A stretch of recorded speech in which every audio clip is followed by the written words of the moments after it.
This is the Henry's Child Podcast. Am I crazy? Or am I just raving? Hey guys, Tom here. A couple weeks ago, Andrew and Rich sat down and spoke with Kevin Richardson from Vial Experiment and Sebastian Phoenix from the band Otherus.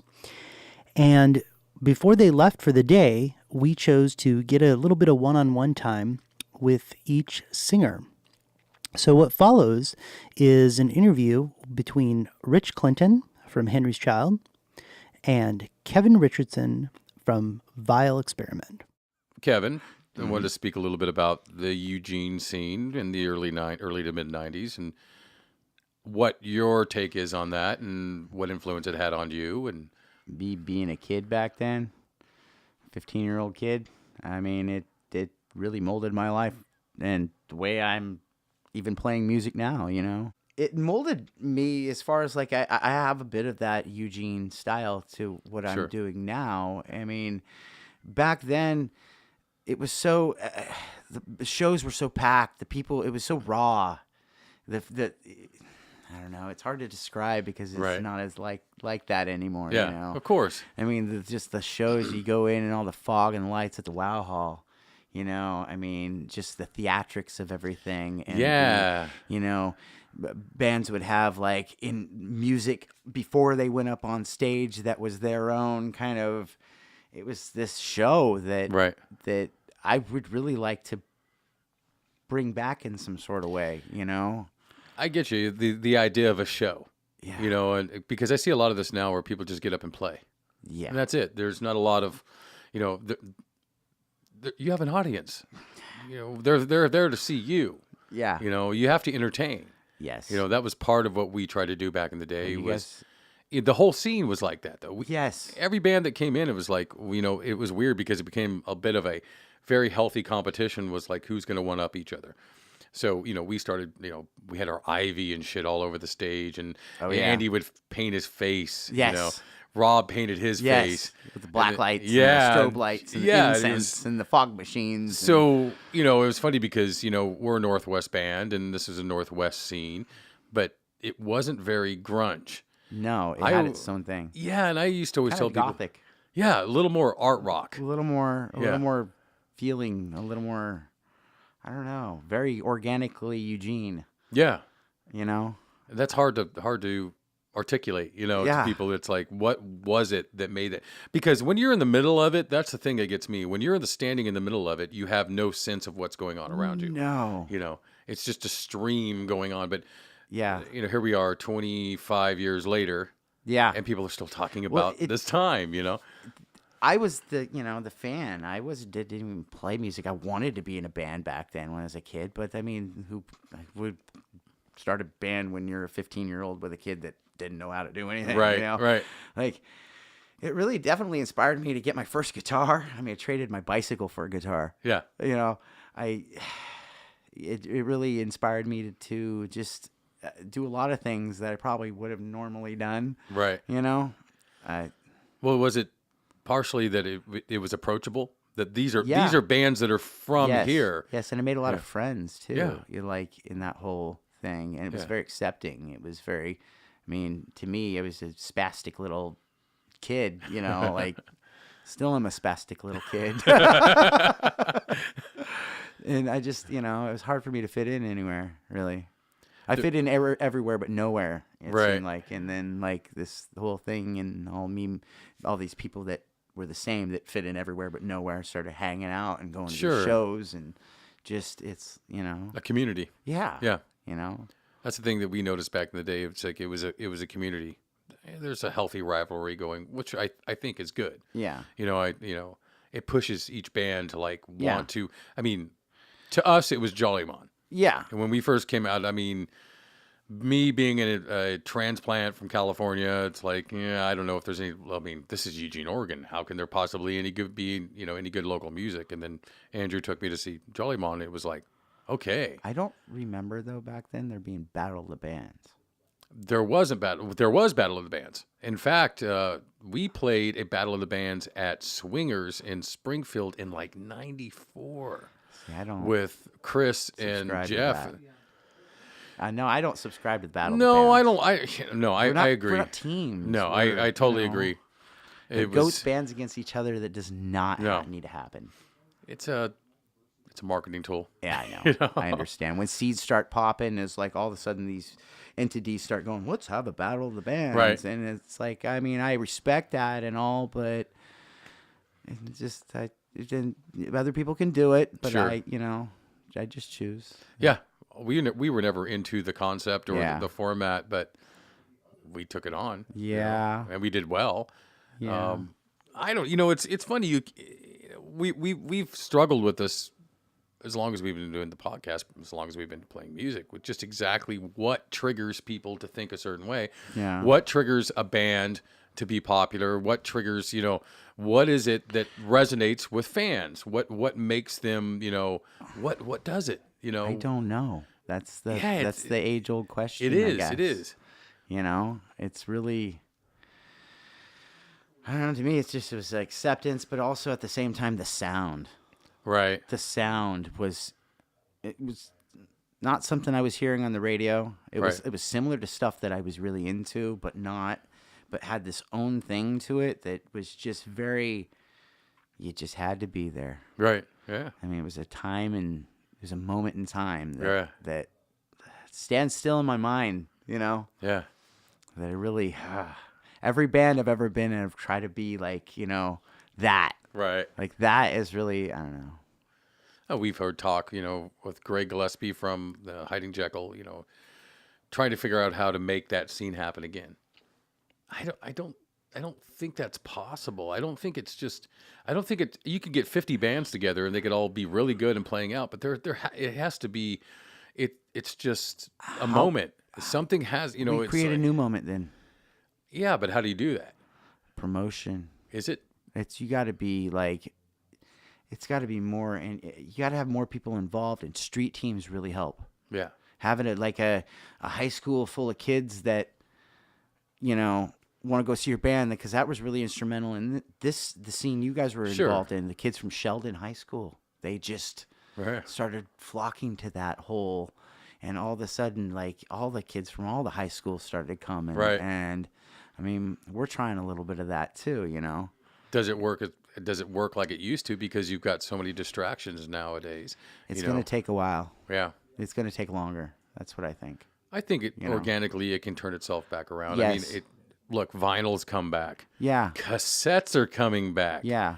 Why can't live music come back?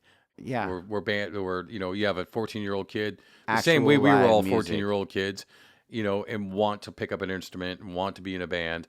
Why can't that come back? There's nothing stopping that. No. It's a little cultural. So how is Vial Experiment taking this aspect and putting it into promotion now?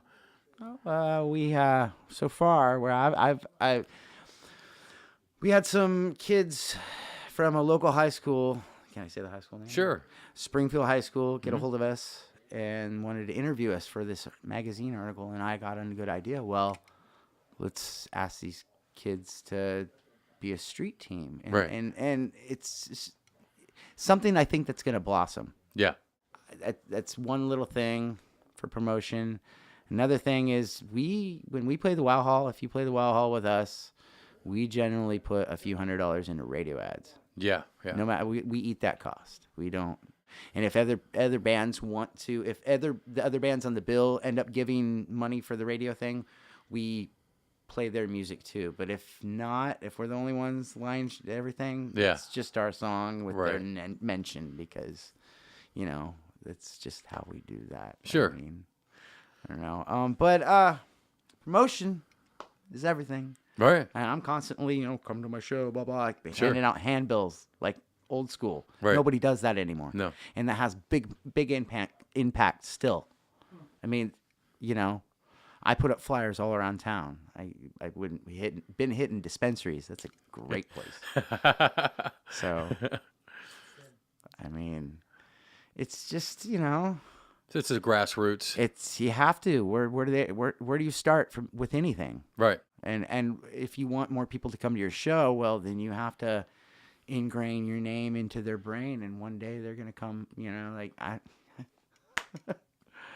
I think there's something to that, and I think there's something to the fact that there's a little ebbs and flows when it comes to live music, and I think it's bigger than it was 10 years ago, because there's this real downfall that people didn't want to go out and see bands, but now it seems like it's kind of coming back. Maybe people are getting sick of the internet.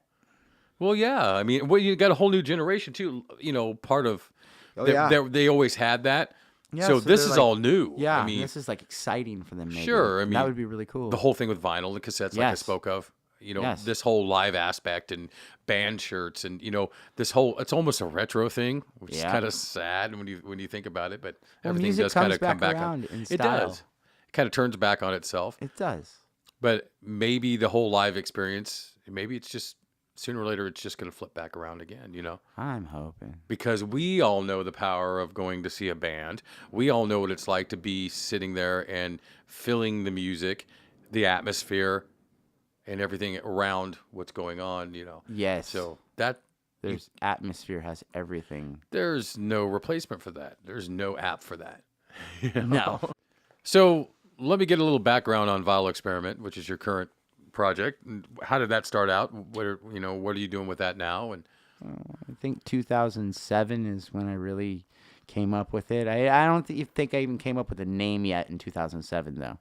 It was something else before that. I'm not really going to go into that, but it was something else before that, and it was along the lines of Vial Experiment. But I came up with Vial Experiment, and probably about 2008, probably. Yeah. But I started writing the songs for it a year prior. Yeah. Jamming with people, just whatever, and then shortly after that, I had about 5 songs, and I went in the studio. And funny thing is, Toby, your guys' drummer, went in and did the demos with me. Really? So, he had a lot to do with the way I wrote a few, like 4 or 5 songs, really? In the beginning. Yeah. So I've gone through a lot of different lineups. I call this current lineup Vial Experiment 2.0. And the guys that I'm playing with right now are really awesome guys. So you think you got your lineup? I really am sure. Good. I mean, like, I'm knock on wood, right. kind of thing. But yeah, these guys are awesome. They're my brothers. Good. I mean, like, and we have a wide variety of age in the band. Yeah. So, and it really works, So you're recording now? Do you have anything new going to come out here soon? We're planning on going to the studio. Mm-hmm. We're just trying to get finances in order, because as we all know, that costs a lot of money. Yep. And especially nowadays, you eat that money. Right, yeah. But, the finished product lasts and goes on forever. Sure. So it's legacy, man.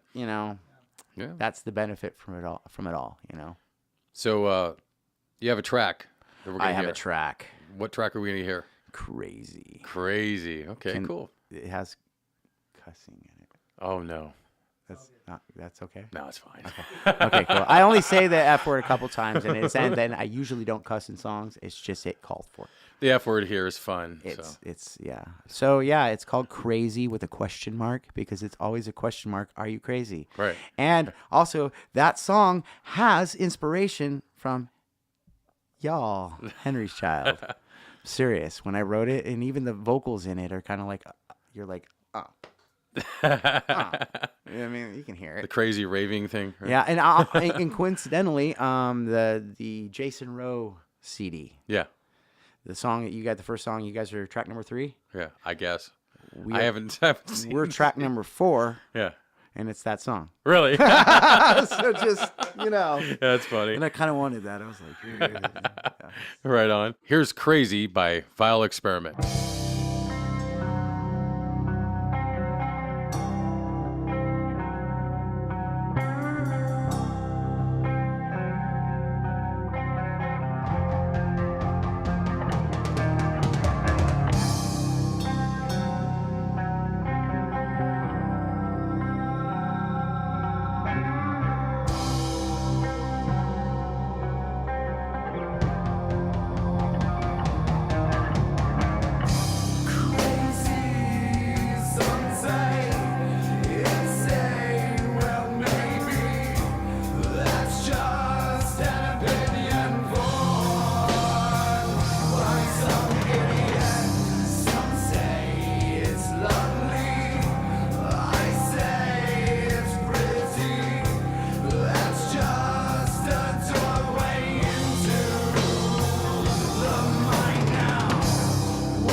Well, thanks, Kevin. Yeah. We appreciate it. Cool. Keep doing what you're doing. And yes, I will.